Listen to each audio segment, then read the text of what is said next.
ಮುದಿಗೆರೆ ಪಂಚಾಯತಿಯಲ್ಲಿ MBK ಆಗಿ ಕೆಲಸ ಮಾಡ್ತಾ ಇದ್ದೀನಿ. ಸಂಜೀವಿನಿ ಮುದಿಗೆರೆ ಗ್ರಾಮ ಪಂಚಾಯತಿ ಮಟ್ಟದ ಒಕ್ಕೂಟದಲ್ಲಿ ಕೆಲಸ ಮಾಡ್ತಾರೆ. ನಾನು MBK ಆಗಿ SC ಅಮೌಂಟ್ ಅಂತ ಅನುದಾನ ಅದು SC ಅವ್ರಿಗೆ ಮಾತ್ರ ಬಂದಿರೋದು. ಅದು 2023ರಲ್ಲಿ ಬಂದಿರೋದು. ಆದ್ರೆ ಅದರಲ್ಲಿ ಹಳೆ MBK ಒಬ್ರು ಇದ್ರು, ಅವ್ರು ತೀರ್ಕೊಬಿಟ್ಟು ಸ್ವಲ್ಪ ಪ್ರಾಬ್ಲಮ್ಗಳಾಗಿ SC ಅಮೌಂಟ್ಗಳಿಗೆ ಯಾರು ಕೊಡ್ಬೇಕು ಅಂತ ವೆರಿಫೈ ಮಾಡ್ಬಿಟ್ಟು ಜಾಸ್ತಿ ಪ್ರಾಬ್ಲಮ್ ಆಗಿ ಅವು SC ಅಮೌಂಟ್ಗಳು ಯಾರ್ಯಾರಿಗೆ ಹೋಗ್ಬೇಕಂತ ವೆರಿಫೈ ಮಾಡ್ಬಿಟ್ಟು ನಾವು ಅದು 12/2/2026ರಲ್ಲಿ ಫೆಬ್ರವರಿ 28 ಜನಕ್ಕೆ ಬಿಟ್ಟಿದೀವಿ. 2,80,000 ಬಿಟ್ಟಿದೀವಿ. ಮತ್ತೆ ಅದೇ ಪ್ರಕಾರ ಅದೇ ತಿಂಗಳಲ್ಲಿ 27/2/2026ರಲ್ಲಿ ಬಿಡ್ಬೇಕಾಗಿತ್ತು. ಚೆಕ್ ಬುಕ್ ಪ್ರಾಬ್ಲಮ್ ಆಗಿ ಅಪ್ಲೈ ಮಾಡಿದೀವಿ. ಅದು ನಮ್ ಸಮಯಕ್ಕೆ ತಲುಪಿಲ್ಲ. ಅದಕ್ಕೆ ಸ್ವಲ್ಪ ವಿಲೇ ಮಾಡಿದೀವಿ. ಅದರಲ್ಲಿ ತಾಲೂಕ್ ಅವರಿಗೆ ತಿಳಿಸಿದ್ರೆ ಅವರು ಸರ್ ಕರ್ಕೊಂಡ್ ಬರ್ತೀವಿ, ಅದುವರೆಗೂ SC ಅಮೌಂಟ್ ಚೆಕ್ಗಳು ಯಾರಿಗೂ ಕೊಡಬಾರದು ಅಂತ ನಮ್ಗೆ ಮಾಹಿತಿ ಕೊಟ್ರು. ರೀತಿ ಚೆಕ್ ಬುಕ್ ನಮ್ಗೆ ತಲುಪಿತು. ಅದು ತಾಲೂಕ್ ಪಂಚಾಯತಿ ಅಧಿಕಾರಿಗಳೇ ನಮ್ಮ ಮೇಲೆ ಅಧಿಕಾರಿಗಳಿಗೆ ಮಾಹಿತಿ ತಿಳಿಸಿದೀವಿ. ಆದ್ರ ನಾವು ಸರ್ ಕರ್ಕೊಂಡ್ ಬರ್ತೀವಿ, ಅದುವರೆಗೂ ಯಾವ್ದೇ ಚೆಕ್ ಆಗ್ಲಿ ಏನೋ ರಿಲೀಸ್ ಮಾಡಬೇಡಿ ಅಂತ ಹೇಳಿದ್ರು. 27/3/2026 ಸಾರು ಹೇಳಿ ಸಾರು ನಮ್ಮ ಮೇಲಧಿಕಾರಿಗಳು ಬಂದು ಚೆಕ್ ವಿತರಣೆ ಮಾಡಿದೀವಿ.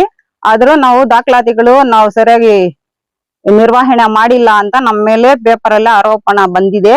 ಆದ್ರೂ ನಾವು ಕರೆಕ್ಟ್ ಆಗಿ ಒಬ್ಬರಿಗೂ ಏನು ಹಣ ಮಿಸ್ಯೂಸ್ ಆಗದಿರಾನೆ ನಾವೆಲ್ಲ ದಾಖಲಾತಿಗಳು ಇಟ್ಕೊಂಡು ಒಬ್ಬೊಬ್ಬರಿಗೆ ಇಂಡಿವಿಜುವಲ್ ಅಕೌಂಟ್ಗಳು ಚೆಕ್ ಮಾಡಿ ಸಂಘದ ಅಕೌಂಟ್ಗೆ ಹಾಕಿ ಮತ್ತೆ ಇಂಡಿವಿಜುವಲ್ಗೆ ಅವ್ರಿಗೆ ಹೋಗಿದೆ ಇಲ್ಲ ಅಂತ ಚೆಕ್ ಮಾಡಿಬಿಟ್ಟು ಎಲ್ಲ ಮಾಹಿತಿ SC ಅಮೌಂಟ್ಗಳು ಬಿಡುಗಡೆ ಮಾಡಿದ್ವಿ ಸರ್.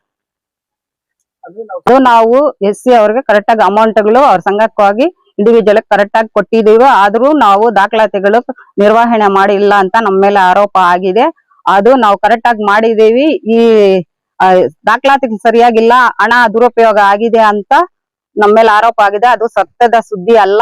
ಇದು ನಮ್ಮ ಪಂಚಾಯತಿಲಿ ಎಲ್ಲಾ ಸರಿಯಾಗಿ ದಾಖಲಾತಿ ರಹಿತ ನಾವು ಮಾಡಿದೀವಿ. ಎಲ್ಲ ಕರೆಕ್ಟ್ ಆಗಿ ನಡ್ಕೊಂಡು ಹೋಗ್ತಾ ಇದೀವಿ. ದಯವಿಟ್ಟು ನಮ್ಮ ಒಕ್ಕೂಟದ ಮೇಲೆ ಯಾರು ಆದ್ರೂ ತಪ್ಪಾಗಿ ಮಾಹಿತಿಗಳು ಕೊಡಬಾರದು ಅಂತ ನಮ್ ಮನವಿ ಮಾಡ್ಕೊಂತ ಇದ್ದೀವಿ. ನನ್ನ ಹೆಸರು ವರಲಕ್ಷ್ಮಿ ಅಂತ. ನಾನು ಸಂಜೀವಿನಿ ಮುದಿಗೆರೆ ಗಡ್ಡೂರು ಒಕ್ಕೂಟದಲ್ಲಿ LCRP ಆಗಿ 4 ವರ್ಷದಿಂದ ಕೆಲಸ ಮಾಡ್ತಾ ಇದ್ದೀನಿ. ನಾವು ಇವಾಗ SC ಅಮೌಂಟ್ ಮೊನ್ನೆ ಸ್ವಲ್ಪ SC ಅನುದಾನವನ್ನು ಬಿಡುಗಡೆ ಮಾಡೋ ಬಗ್ಗೆ ಕೆಲವೊಂದು ವಿಷಯಗಳೆಲ್ಲ ತಿಳಿದು ಬಂದಿದೆ. ಏನು ಅಂದ್ರೆ ನಾವು ಫಸ್ಟ್ MBK ಬೇರೆಯವ್ರು ನೀಲಮ್ಮ ಅಂತ ಅವ್ರು ವರ್ಕ್ ಮಾಡ್ತಾ ಇದ್ರು. ಮತ್ತೆ ಅವ್ರ ಡೆತ್ ಆದ ನಂತರ ಸ್ವಲ್ಪ ಪ್ರಾಬ್ಲಮ್ಸ್ ಎಲ್ಲ ಆಯ್ತು. ಈ ಕಡೆ ಎಲ್ಲ ರಿಕವರಿ ಆಗಿಲ್ಲ ಅಮೌಂಟ್. ಮತ್ತೆ ಬಂದ್ಬಿಟ್ಟು ಕೆಲವರೆಲ್ಲ ಲೋನ್ ರಿಪೇಮೆಂಟ್ ಮಾಡ್ಬಿಟ್ಟಿದೀವಿ, CF ಅಮೌಂಟ್ ನಾವು ಕಟ್ಟೋ ಅಷ್ಟಿಲ್ಲ ಅಂತ ಅವರೆಲ್ಲ ಹೇಳಿದ್ರು.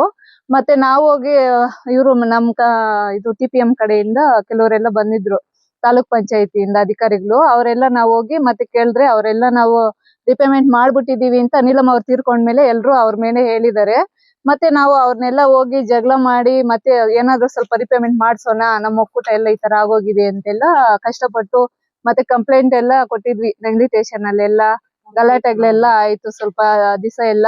ಮತ್ತೆ ಬಂದ್ಬಿಟ್ಟು 2-3 ವರ್ಷದಿಂದ ಸ್ವಲ್ಪ ಇಂಪ್ಲಿಮೆಂಟ್ ಮಾಡ್ಕೊ ಬಂದ್ವಿ. ಮತ್ತೆ ನಾವೆಲ್ಲ ಅರ್ಜಿ ಕೊಟ್ಟು ಮತ್ತೆ ಗೌರ್ಮೆಂಟ್ ಕಡೆಯಿಂದ ನಮ್ಮ ಒಕ್ಕೂಟಕ್ಕೆ ಅಮೌಂಟ್ ಬಂತು. ಮತ್ತೆ ಒಂದು 5 SHGಗೆ ಲೋನ್ ಬಿಡುಗಡೆ ಮಾಡಿದ್ವಿ, CF ಅಮೌಂಟ್.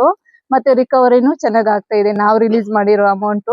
ಮತ್ತೆ ಬಂದ್ಬಿಟ್ಟು ಕೆಲವರೆಲ್ಲ ರಿಪೇಮೆಂಟ್ ಮಾಡಿಲ್ಲ, ಅಂದ್ರೆ ಮುಂಚೆ ಇದ್ರಲ್ಲ MBK ಅವ್ರು ಬಂದ್ಬಿಟ್ಟು ಲೋನ್ ರಿಲೀಸ್ ಮಾಡಿದ್ರಲ್ಲ ಅವೆಲ್ಲ ರಿಪೇಮೆಂಟ್ ಆಗ್ತಾ ಇಲ್ಲ. ಮತ್ತೆ ಈ SC ಅನುದಾನವನ್ನು ಕೆಲವ್ರಿಗೆಲ್ಲ ನಾವೇ ಹೋಗಿ ಫೀಲ್ಡ್ಗೆಲ್ಲ ಹೋಗಿ ವೆರಿಫೈ ಮಾಡಿ ಮತ್ತೆ ಬಂದ್ಬಿಟ್ಟು ನಾವೆಲ್ಲ ಫೋಟೋಸ್ ಎಲ್ಲ ತಕೊಂಡು ಗ್ರೂಪ್ ಅಲ್ಲೆಲ್ಲ ಹಾಕಿ ನಾವೆಲ್ಲ ಮಾಡಿದ್ವಿ. ಮತ್ತೆ ಬಂದ್ಬಿಟ್ಟು ಇಂಥ SHGಗಳಿಗೆಲ್ಲ ಇಷ್ಟಿಷ್ಟು ಜನಕ್ಕೆ ಬಂದಿದೆ ಅಂತ ನಾವೇ ಹೋಗಿ ಅವ್ರ ಪರ್ಸನಲ್ ಅಕೌಂಟ್ ಅವೆಲ್ಲ ತಕೊಂಡು ಮತ್ತೆ ನಾವು ಸರಿ ಈ ತರ ಬನ್ನಿ ಮೀಟಿಂಗ್ ಇದೆ, ನಾವು ಮಾತಾಡ್ಬಿಟ್ಟು ಪಂಚಾಯತಿಯಲ್ಲಿ ನಿಮ್ಗೆ ಅನುದಾನ ಬಂದಿದೆ, SC ಅನುದಾನ ನಾವು ನಿಮ್ಗೆ ಬಿಡುಗಡೆ ಮಾಡ್ತೀವಿ ಅಂತ ಹೇಳಿ ಬಂದಿದ್ವು. ಮತ್ತೆ 2ನೇ ತಿಂಗಳಲ್ಲಿ 12ನೇ ತಾರೀಕು ಬಂದು 13ನೇ ತಾರೀಕು 2ನೇ ತಿಂಗಳು 12/2/2026ನೇ ತಾರೀಕು 28 ಜನಕ್ಕೆ ನಾವು ರಿಲೀಸ್ ಮಾಡಿದ್ವಿ. ಮತ್ತೆ ಚೆಕ್ ಸ್ವಲ್ಪ ಕಮ್ಮಿ ಇತ್ತು, ಚೆಕ್ ಪೇಪರ್ಸ್. ಮತ್ತೆ ನಾವು ಚೆಕ್ ಅಪ್ಲೈ ಮಾಡಿದ್ವಿ ಬ್ಯಾಂಕ್ ಅಲ್ಲಿ. ಅದು ಬಂದಿದೆ ಒಕ್ಕೂಟ ಪಂಚಾಯತಿಗೆ ಬಂದಿದೆ, ಅಡ್ರೆಸ್ ಅವ್ರಿಗೆ ಗೊತ್ತಾಗ್ದಿರ ಮತ್ತೆ ಬ್ಯಾಂಕ್ ರಿಟರ್ನ್ ಹೋಗಿತ್ತು. ಮತ್ತೆ ಅಧ್ಯಕ್ಷರು ಕಾರ್ಯದರ್ಶಿ ಹೋಗ್ಬಿಟ್ಟು ಬ್ಯಾಂಕ್ ಅಲ್ಲಿ ಚೆಕ್ ಬುಕ್ ತಕೊ ಬಂದ್ರು. ಮತ್ತೆ ಚೆಕ್ ಬುಕ್ ಬಂದಿದೆ ಅಂತ ನಾವು ತಾಲೂಕ್ ಪಂಚಾಯತಿ ಅಧಿಕಾರಿಗಳಿಗೆ ತಿಳಿಸಿದ್ವಿ. ಮತ್ತೆ ಅವ್ರು ಬಂದ್ಬಿಟ್ಟು ತಿಳಿಸಿದ್ಮೇಲೆ ಆಯ್ತು, ನೀವ್ ಯಾವ್ದು ಅಮೌಂಟ್ ರಿಲೀಸ್ ಮಾಡಬೇಡಿ, ನಾವು ಬರ್ತೀವಿ, ಸರ್ ಕರ್ಕೊ ಬಂದವ ಅಂತ ಹೇಳಿದ್ರು. ಮತ್ತೆ 2 ದಿವಸನೂ ಬಂದಿಲ್ಲ ಸರ್ ಅವರು. ನಾವು ಹೋಗಿ ಇಒ ಸರ್ ಮೀಟ್ ಮಾಡಿದ್ವಿ. ಅವ್ರು ಹೇಳಿದ್ರು ಸರಿ ಅಮ್ಮ ನಾಳೆ 12 ಗಂಟೆಗೆ ಬರ್ತೀನಿ ಅಂತ ಹೇಳಿದ್ರು. ಅವತ್ ಬರಕ್ ಆಗಿಲ್ಲ, ಏನೋ ಸ್ವಲ್ಪ ಕೆಲಸ ಇದೆ ಅಂತ ಸಾರ್ ಅವ್ರು ಬಂದಿಲ್ಲ. ಸರಿ ಅಂತ ಮತ್ತೆ ನಾವು ಹಂಗೆ ಇದ್ವಿ. ಮತ್ತೆ ನಮ್ಮ ತಾಲೂಕು ಅಧಿಕಾರಿಗಳು ರತ್ನೇಶ್ ಸರ್ ಅವ್ರು ಬಂದ್ಬಿಟ್ಟು ಇಒ ಸರ್ ಬರ್ತಾ ಇದಾರೆ, ನೀವೆಲ್ಲ ಫಲಾನುಭವಿಗಳನ್ನು ಸೇರಿಸಿ ಪಂಚಾಯತಿಯಲ್ಲಿ ಅಂತ ಹೇಳಿದ್ರು ಅವರು.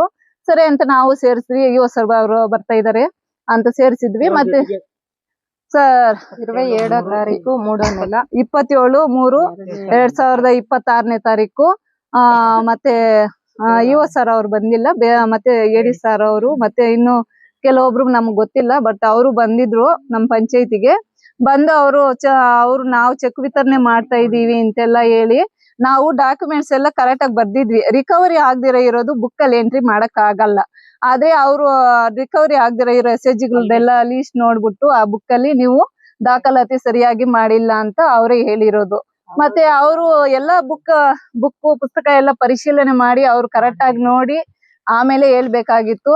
ಆದ್ರೆ ಅವರು ಒಂದು ಪುಸ್ತಕದಲ್ಲಿ ಮಾತ್ರ ನೋಡ್ಬಿಟ್ಟು ಇವರು ದಾಖಲಾತಿ ಸರಿ ಇಲ್ಲ, ಹಣ ಎಲ್ಲ ಮಿಸ್ಯೂಸ್ ಆಗಿದೆ, ದುರುಪಯೋಗ ಆಗಿದೆ ಅಂತ ಅವ್ರು ಹೇಳಿದ್ದಾರೆ. ನಾವು ಯಾವುದೇ ಹಣ ದುರುಪಯೋಗ ಆಗಿಲ್ಲ. ನಮ್ಮ ಒಕ್ಕೂಟ ಮೊನ್ನೆನು ನಾವು 5 SHGಗೆ ಮತ್ತೆ ಲೋನ್ CF ಅಮೌಂಟ್ ರಿಲೀಸ್ ಮಾಡಿದೀವಿ. ಯಾವುದೇ ದುರುಪಯೋಗ ಆಗಿಲ್ಲ. ಮತ್ತೆ SC ಫಲಾನುಭವಿಗಳಿಗೂ ಅವರವರ ಖಾತೆಗೆ, ಸಂಘದ SHGಗಳ ಖಾತೆಗೆ ನಮ್ಮ ಒಕ್ಕೂಟದಿಂದ ಅವರ ಅಮೌಂಟ್ ಎಲ್ಲ ಹಾಕಿದೀವಿ ಸರ್. ಚೆಕ್ ಮುಖಾಂತರ ಅವ್ರ SHGಗಳಿಗೆಲ್ಲ ಅಮೌಂಟ್ ಎಲ್ಲ ಕಳ್ಸಿ ನಾವು ಅವ್ರ ನಂಬಿಕೆ ಕೊಟ್ಟು ಅವ್ರ ಒಕ್ಕೂಟದವರೆಗೂ ಬರೋವರೆಗೂ ಬರ್ಸಿ ಅವ್ರಿಗೆ ಲೋನ್ಗಳೆಲ್ಲ ರಿಲೀಸ್ ಮಾಡಿದೀವಿ. ಆದ್ರೆ ಇವಾಗ ಮತ್ತೆ ಈ ತರ ಇಲ್ದಿರ ಇರೋ ವಿಷಯಗಳೆಲ್ಲ ತಿಳಿಸ್ತಾ ಇದಾರೆ. ಸೊ ಅದೇ ಇದಕ್ಕಾಗಿ ಮೇಲಧಿಕಾರಿಗಳು ಯಾರಾದ್ರೂ ಆಗ್ಲಿ ಎಚ್ಚೆದ್ಕೊಂಡು ನಮ್ಮ ಮೇಲೆ ಏನು ತಪ್ಪು ಆರೋಪನೆ, ಸುಳ್ಳು ಆರೋಪನೆ ಬರ್ದಿರ ನೋಡ್ಬೇಕಾಗಿ ವಿನಂತಿ ಮಾಡ್ತಾ ಇದೀವಿ. ಧನ್ಯವಾದಗಳು.